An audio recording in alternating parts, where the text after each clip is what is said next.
I'm Tim, and this week on Project 431, I get up early. It's really quite early. Run past some waterfalls, and take an exhausted sit down on a rock. Just gonna have a seat.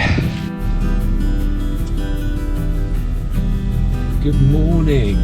It's really quite early. What time is it? Just before 5. And I'm getting a little bit bored of running the same loop all the time. So I've decided today, as it is Tuesday morning, long run day, which could be my new patented TMLRD, Tuesday morning long run day. Yeah, whatever. Too early for me, I've not had any caffeine yet. But I'm going to take a little bit of a drive. I'm heading out to Loch Einort, which is one of my favourite places to walk around on Skye, but I've never been running there. In fact, you would have seen it a few weeks ago when I put up a video after I'd hurt my neck and wasn't running. I popped a video up there of Cherie and I going around, hiking around Einort. So I'm now going to go around that same loop, just under 10k. And I'm going to go run it. So we'll see how it goes. It's quite a lot of climbing at the start and then quite a lot of descent at the end. So I'm going to see how my knees hold up. I'm just quite looking forward to running somewhere else, to be honest. Let's crack on with the drive.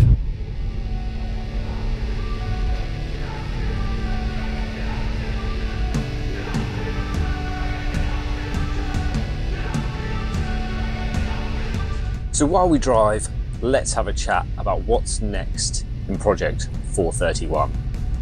After the Isle of Skye 10k, not deterred from races. So I'm looking at racing again in November. I'm eyeing a half marathon and have a couple of options lined up, although I'm actually waiting on some dates to be finalised before I can book my spot. Both of the races I'm looking at though are time-based rather than distance-based, essentially both giving 6 hours to run around a set loop between 5 and 7k depending on which race I end up doing, as many times as I can or want to. So for most of these, 3 or 4 roughly laps is going to be a half marathon. And there's 6 hours to do that in, so that's pretty good going, I think. I think probably doable.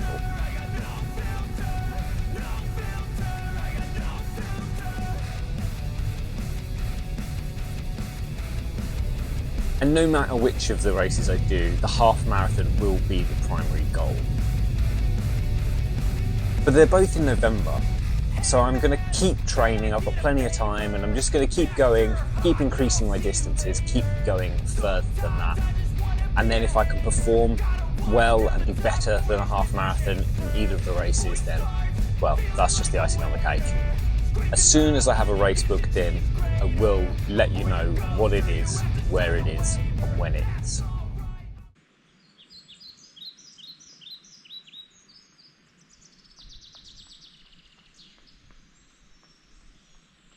The series of switchbacks proved to be slow going. I averaged not much faster than 9 minutes per kilometre for the first 3k. But it was a beautiful climb, with cascading waterfalls, condensation dripping from the leaves, and a chorus of birdsong.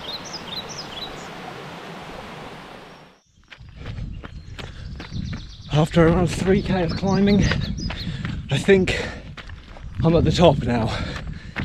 So I've got an undulating trail for a few kilometres, and then we hit a nice cruisy downhill. Oh, it was a hard climb, but I took it slow and I actually quite enjoyed it. Quite enjoyed just that grind, which, interesting. I didn't think I was going to. I thought that was going to be the hard bit and that I'd be enjoying this next bit, but now so far it's been a great run. Let's hope it continues. I hit the top and ran along the forestry track, hemmed in on both sides by trees, until finally reaching an area of clear cut where the views of Loch Einort really open up.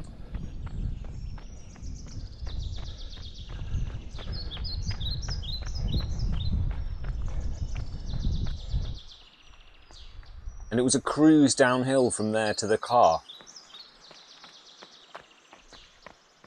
And I set a new 5k PB on the descent, just a fraction over 35 minutes. And there we have it, 10k down, just over 10k actually in the end. I was planning to film some jazzy shots of me getting into the car, you know, from the inside, open the door, make it look all dramatic. Then it started raining and I wasn't really feeling it, so I just jumped in the car and thought we'd go classic face to camera vlogging here. But that's me for the day. I need to now go back, get showered, start work I suppose. It's what time is it? 10 to 7 now, so 10k in the bag before 7 o'clock. I'm pretty chuffed for that. On Thursday, I went out for a nice, cruisy, gentle 5k. My legs were feeling a bit heavy after Tuesday, so I deliberately made sure this was easy, keeping my heart rate somewhere between 145 and 155 per k. Per k? What am I talking about? Unbelievable. I deliberately kept my heart rate between 145 and 155 beats per minute, aiming for the lower end of that range where possible. But sometimes, with the undulating terrain around here, it would mean stopping and walking to keep my heart rate below or close to that 145. So I did let it creep a little bit higher at times. I know heart rate training proponents will say that actually it's better to walk and keep the heart rate really low, but part of me just wants to keep running. That's kind of where I'm at. I want to keep the momentum. So yeah, I let it creep higher than then, although that might be the wrong thing to do. But we're learning, aren't we? We're learning together. That's the fun of this. Unless you know and you're screaming at me. And in which case, let me know in the comments. I did feel a slight niggle in my left knee, especially at the start of the run, but it got better as I warmed into it and got moving. So I don't think that's anything to worry about, but it has been a niggle that's been there for a little while. So we're just gonna have to, I guess, see what happens with it for now. And on Saturday, I went out to do some speed work. Good morning. It's another windy one today. It's actually quite nice to be out for a nice easy run in this weather. It's not too hot. I'm like 3k in, I still got gloves on, and that never happens. The gloves are normally well off, so the temperature's pretty good. It's keeping me cool, but it's not just an easy run today. I've come back to do some hill reps again, and I've just hit my hill. So I've been running for, yeah, just over 3k to get to this point. And now, the camera's not going to show it, is it? It's not going to show how much of a chore this hill is, but I'll spin you around so you can see.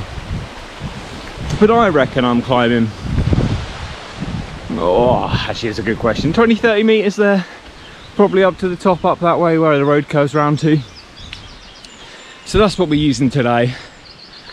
I'm going to start off with some 45-second reps.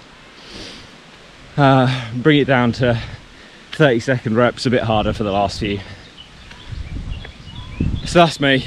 I'm going to get these reps done. I'm quite looking forward to them actually. I'll speak to you afterwards. The hill reps were super tough, but I did enjoy pushing myself for those short bursts. Okay. Oh.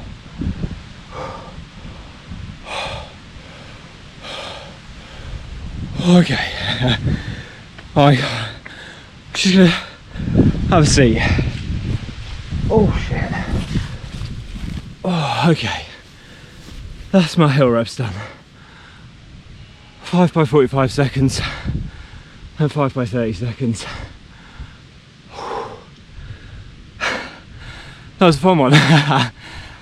Oh mate, I'm cooked. Right, I need to get moving again before my legs seize up.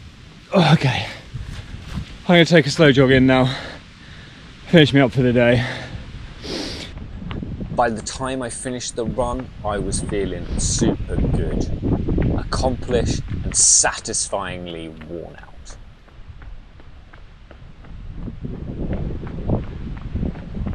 And then I rounded the week off with Sunday, and it was a nice, another Super chill, super easy 5K. After warming up, I felt great and I really felt like I was moving really nicely. I kind of fell into a bit of a zone, which was really nice, where I just kind of felt like I was floating, just floating along. The road was just passing beneath my feet. The impacts felt minimal. I just got lost in my own thoughts. It was beautiful.